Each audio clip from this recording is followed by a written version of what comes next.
Le bonjour et bienvenue dans cette 12e vidéo consacrée à Bibliothèque Pigame. Donc la dernière fois on avait ici, vous vous souvenez, on avait tracé un rectangle, ici en créant une surface, en dessinant cette surface de couleur bleue, on avait associé à cette surface un rectangle, et en positionnant le rectangle, directement via ces commandes center, via un tuple, ici, et ensuite pour dessiner ce carré à l'écran, on faisait l'opération de blit, ici. Donc, en fait, on copie les pixels, entre guillemets, du carré sur les pixels de l'écran, d'accord, et donné à la position ici par boxrec. Eh bien, allons un petit peu plus loin pour en compliquer un petit peu les choses et essayons de tracer cette fois un objet circulaire de rayon 20 pixels en rouge.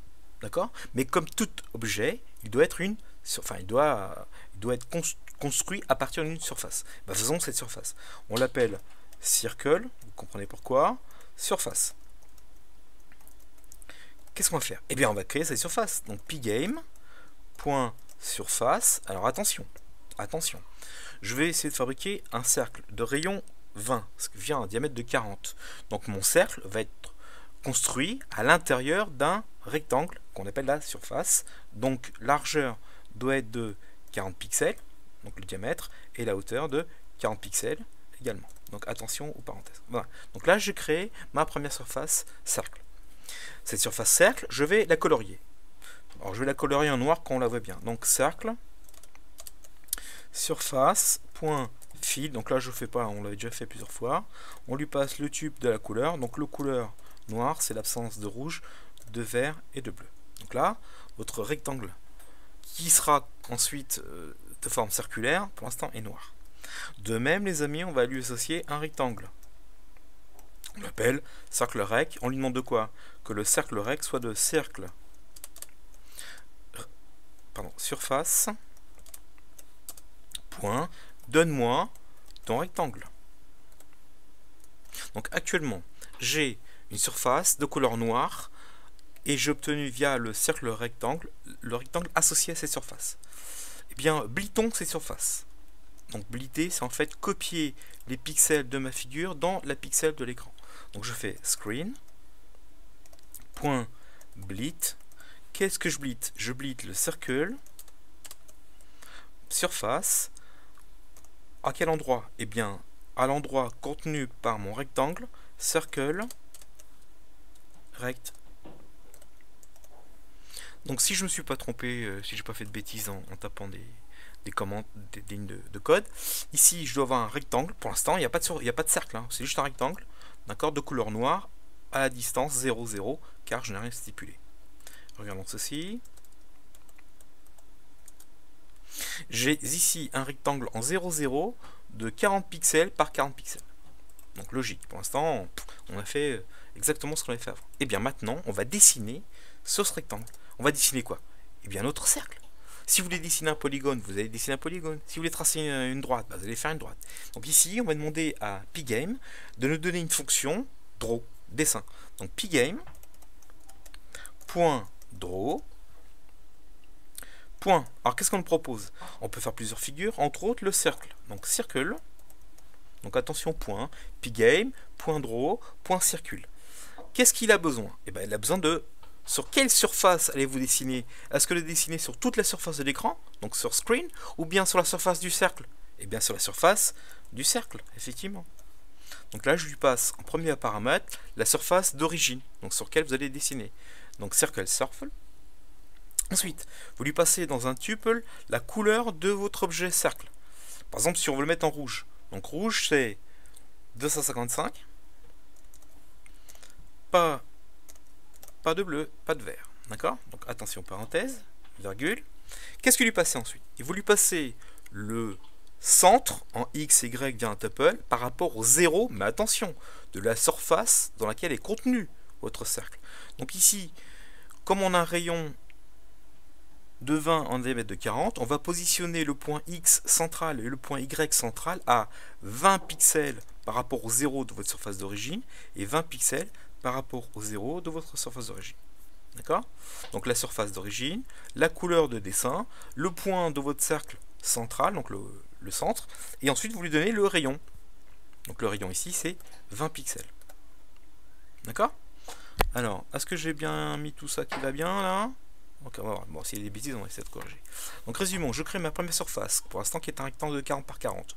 Cette couleur, enfin, cette surface d'origine, je la prends en noir, pour qu'on le voit à l'écran.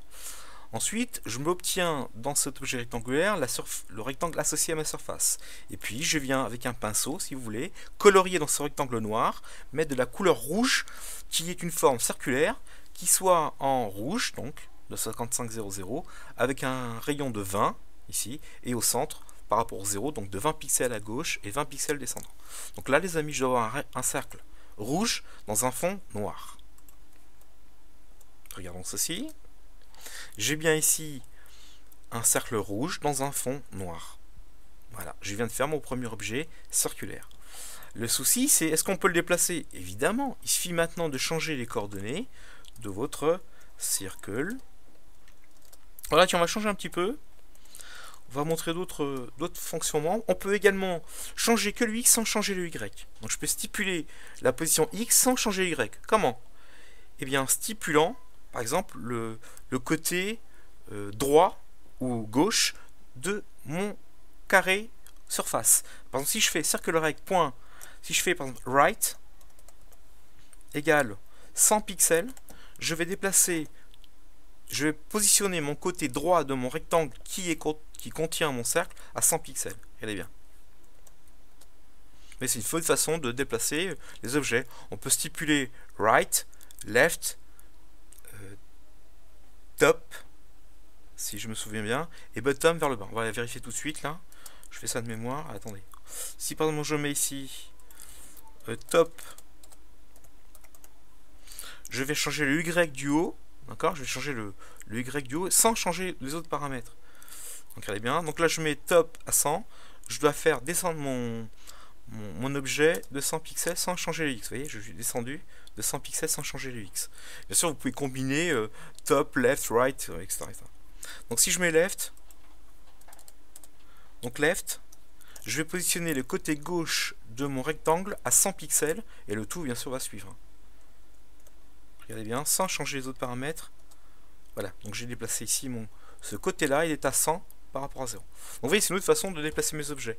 Ou bien vous faites comme on avait fait précédemment, vous faites center, et là dans un tube vous passez la distance que vous voulez. Bon, je sais pas, par exemple 150. Bah tiens, mettons-le au milieu de l'écran. Alors comment faire pour le mettre au milieu de l'écran? Bah c'est très simple. Ici j'ai la distance et la hauteur, donc il suffit de faire WI divisé par 2, virgule, la hauteur divisé par 2. Mais l'avantage d'avoir des constantes, c'est qu'on peut éviter de taper, et en changeant juste maintenant les coordonnées largeur hauteur de ma fenêtre, automatiquement mon cercle, quelle que soit la largeur et hauteur de mon écran graphique, sera automatiquement au centre. Regardez bien. C'est une façon assez simple de centrer directement un objet au centre en mettant directement center.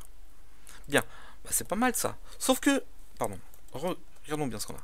Le problème, les amis, c'est que ma figure ici, on la voit bien le rouge, mais j'ai toujours mon fond noir. Bah, si on veut le rendre invisible, on peut dire, bah, t'as qu'à mettre un fond jaune. Jaune, on verra pas la différence. Ouais, mais si ma fenêtre, si mon fond ici, il prend des couleurs différentes, ou carrément un fond via un PNG ou un JPEG, vous verrez toujours le fond noir. Alors comment rendre le fond noir transparent? Et bien pour ceci, il y a bien sûr une fonction Pgame qui va vous l'autoriser. On revient ici. Alors on peut le faire peu importe. Après avoir créé la surface, après avoir dessiné le rectangle, voilà, ici, voilà, je l'ai dessiné ici. Et bien je peux spécifier quelle est la couleur qui sera transparente. Comment? Et bien en faisant ceci. Alors je vais préparer un petit peu de code. Je dis, je prends ma surface sur laquelle j'ai dessiné, d'accord? Via la commande setColorKey, en stipulant via un tuple quelle est la couleur que je veux rendre invisible, et bien en faisant ça, tout ce qui est de cette couleur là, là et là, donc rouge, vert, bleu, 0, 0, 0, donc noir, sera rendu invisible à l'écran. Toutes les couleurs que vous passez dans cette color key là sera invisible par rapport bien sûr à cette surface là. Si vous faites toute la surface de l'écran, bah, tout ce qui est en noir de votre écran sera rendu invisible. Regardez si ça marche. Donc attention, pour bien enregistrer la chose, regardez si ça marche. Vous voyez, l'écran. On a bien maintenant un fond noir qui a totalement disparu. Quelle que soit l'image que vous aurez en fond d'écran, donc une image qui bougera, qui changera de couleur, un JPEG, un PNG, peu importe. Grâce à cette méthode, on peut facilement rendre une couleur non visible ou invisible. D'accord ? Merci.